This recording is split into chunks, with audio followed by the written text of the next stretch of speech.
Jeff Jarvis. I head the Tao Knight Center for Entrepreneurial Journalism at the City University of New York Graduate School of Journalism.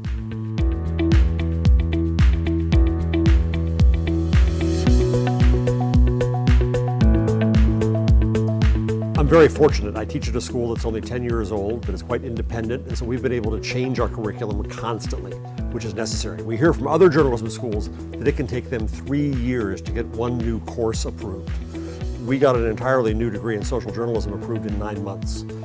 Journalism is changing rapidly. It has to change faster. Journalism schools need to change even faster because they should be the ones who are experimenting and leading the way. Too often I think journalism schools are behind and just trying to answer yesterday's job needs. So we're also studying what the job needs are in the marketplace today. There's all kinds of new jobs out there. Product management, audience development, commerce, all kinds of jobs that didn't exist not very long ago at all. And so we as journalism schools have to change constantly and figure out what to do. We learned when we started the school 10 years ago that it was foolish to have students pick one medium, TV or online or print. We realized quickly all students have to learn all media. We've got to turn them, as one of my students said, into 8-armed monsters who can do anything. And journalism schools have to be able to prepare students for change, and we have to prepare the industry for change as well.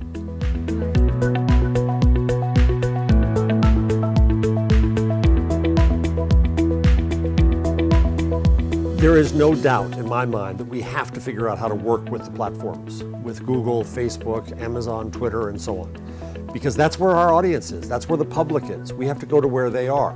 No longer can we have the hubris, the ego, to think that we can force everyone to come to us to consume a product that we call news. We have to take journalism to the conversation when and where it occurs. We have to change the form of journalism. We also have to listen better and use these magnificent tools to listen to the public more and understand what they need to know, what they don't know, and so on. So I think we have no choice but to work with the platforms. Now in Europe, publishers use their political clout to go after first Google and now Facebook, and it brought them to the table. So now we have things like the Google Digital News Initiative in Europe, the Facebook Journalism Project around the world, Google News Lab. These are very good efforts from the platforms to try to understand the needs of journalism and to work together. So are they doing it perfectly? No. Do we need to press them still? Yes. But we also have to change ourselves. We have to learn new ways to do journalism. The thing that I want from the platforms more than anything else is to teach us how to do journalism natively on those platforms. Everything we do is still turning out articles and stories. We should also be turning out short videos and memes and conversations and other tools that would use Facebook, Twitter, and so on really well. So it's the beginning of a partnership. I think that there's much progress being made. There's much more work to do. But fighting with the platforms or trying to go off the platforms, I think is foolish because we cut off ourselves from the audience we need to serve.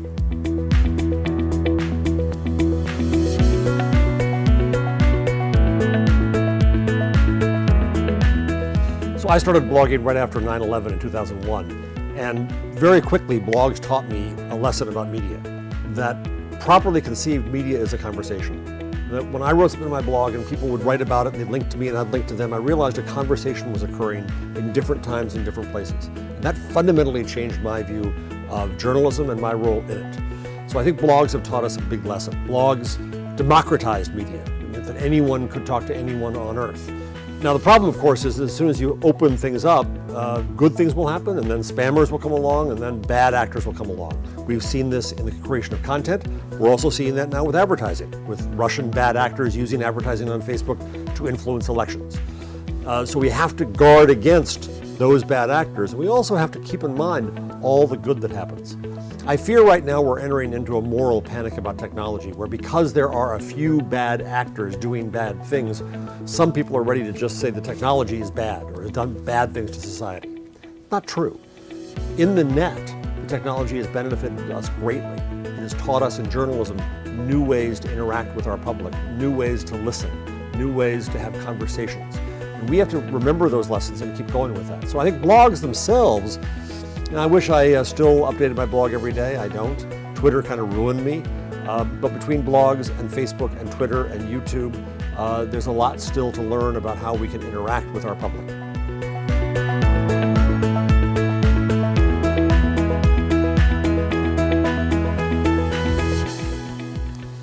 When I come here to Latin America, it's very important for me to remember that I'm among journalists who risk their careers and their lives to bring journalism to the people.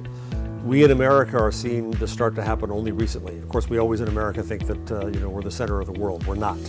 So I think there are a lot of lessons for us in America to learn from journalists in Latin America about how they've had to deal with populist and authoritarian and corrupt regimes. And we've seen efforts to influence media and control media around the world.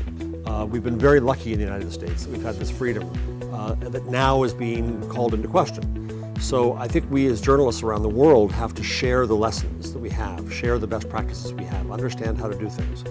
Now, it's being said that media and social media are being ruined by Russians. Well, yeah, to an extent, they're doing a lot of bad things, but I think if you look at your Facebook feed, you would find very few Russians in it. You'd find mainly your friends, you'd find interesting things. All in all, it's still good. All in all, the technology is good.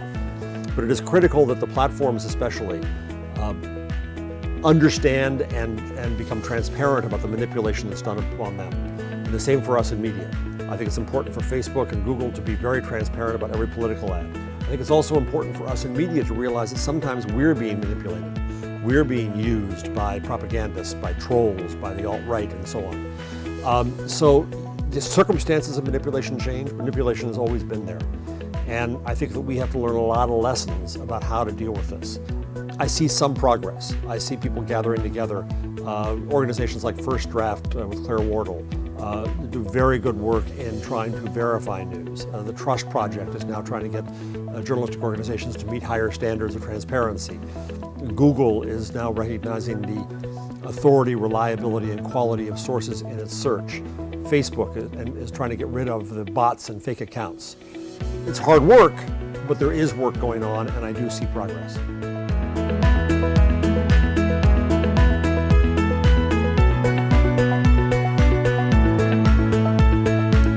So with the News Integrity Initiative we started at CUNY, we received funds from Craig Newmark of Craigslist, Facebook, the Ford Foundation, and others. So we are independent of all those entities.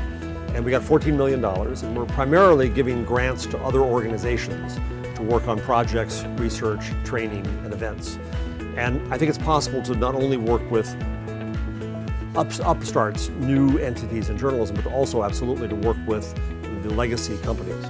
And I think that we can work together better. Indeed, one of the most hopeful things I see about journalism today is the collaboration that I see beginning.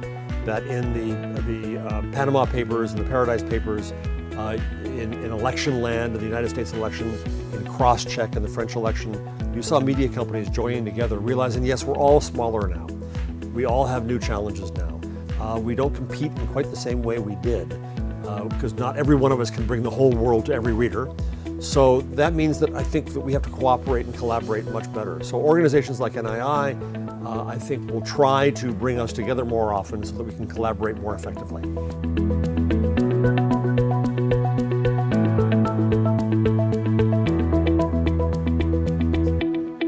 I'm delighted to be at a WAN-IFRA event. Frankly, some years ago, I wasn't quite as welcome as I am now, because there was a conflict between the old print, paywall kind of world and the new bloggy world. WAN-IFRA has done a very good job of embracing both these worlds together and trying to bring them together. And especially the digital events are bringing together the innovators in legacy media and the new world. So I've been to an event from LATAM Digital in both Mexico City and now here in Buenos Aires. And it's a great gathering of people, and it's exciting to see how many people can come out for these events and learn from each other.